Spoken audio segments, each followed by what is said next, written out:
Well, President Obama doubling down on gun control this morning following the San Bernardino shooting.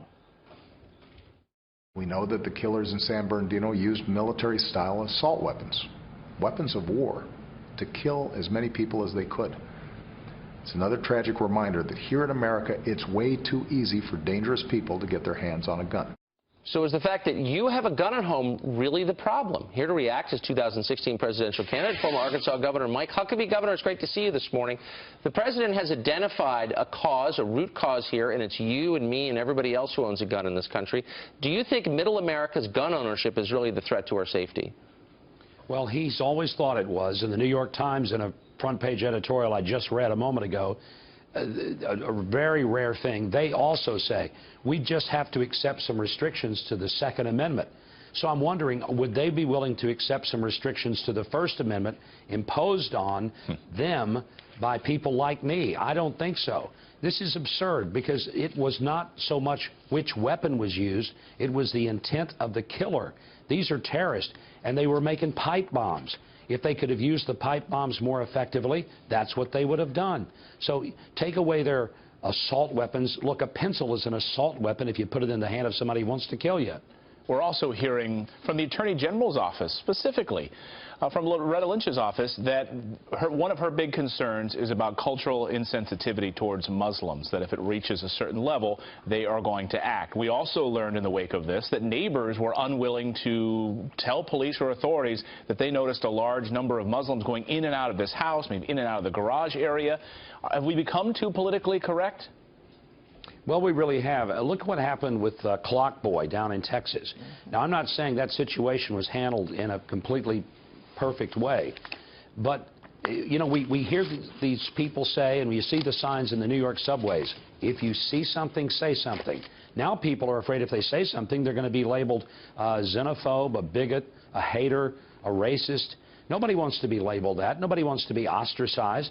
So now, because of political correctness, the cops may tell us, see something, say something. People understand, say something, get a label on you, and be plastered on the front page of a paper. Well, let us get a label on you, get prosecuted. Yeah. The Attorney General said yesterday, Loretta Lynch, that she's going to prosecute people who say mean things about Muslims. Right. Well, the I mean, you know, Boy, how is she going to do that? How can you prosecute somebody for free speech? Well, they're suing for what, $12 million? Yes. And an apology? Yeah. Well, and he gets invitation to the White House. I would love for him to have taken that device to the gate of the White House and said, hey, I just wanted to come in and show this to the president. Do you think they would have said, well, come on in, young man. He would love to see you in the Oval Office right now. I guarantee you, I've seen that device. You have too. Look at that, and you show up and say to the Secret Service, I'd like to bring this into the White House. I don't think they're going to let him in with that. I'm sorry. But this is what we've become. We've become this politically correct nation of nonsense. And we need to be thinking about protecting Americans, not insulting Americans, especially insulting the law-abiding citizens of America who want to protect themselves and their family. So how do we do that, Governor? If you were to become President of the United States, how would you protect Americans? And it seems to me that even this morning reports out of Pakistan, Islamabad, that she may have been radicalized, the wife, of course, may have been radicalized at one of the most notorious mosques in Islamabad. How do we ally with partners, and how do we protect ourselves here at home? Well, I would put a big focus on the people who are most likely to commit this kind of activity. And if people have been traveling to the Middle East and there's indications that there is radicalization, you know, then I'd put the focus on them. I wouldn't go put the focus on Tucker Carlson and be afraid that he's going to go crazy on us one day. I just don't understand why the president thinks that if you disarm every law-abiding citizen, that somehow that makes us safer when someone breaks into our home or breaks into our office building and sprays us with bullets.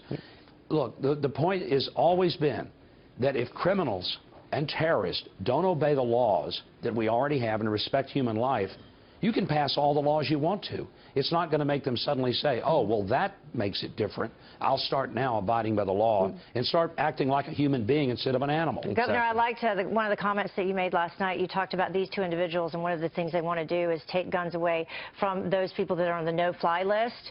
Well, these two folks were not on the no-fly list. Exactly. And this is the way the left always constructs the argument is that, you know, it was too easy to get a gun.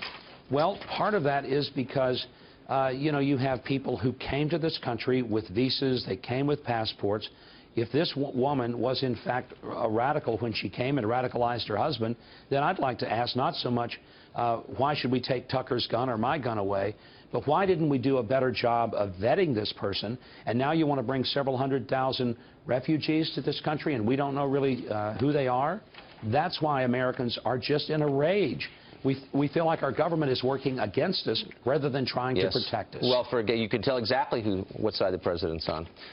Governor Huckabee, thanks for joining us this morning. I appreciate it. Thanks, Great Governor. to be with you. Thanks.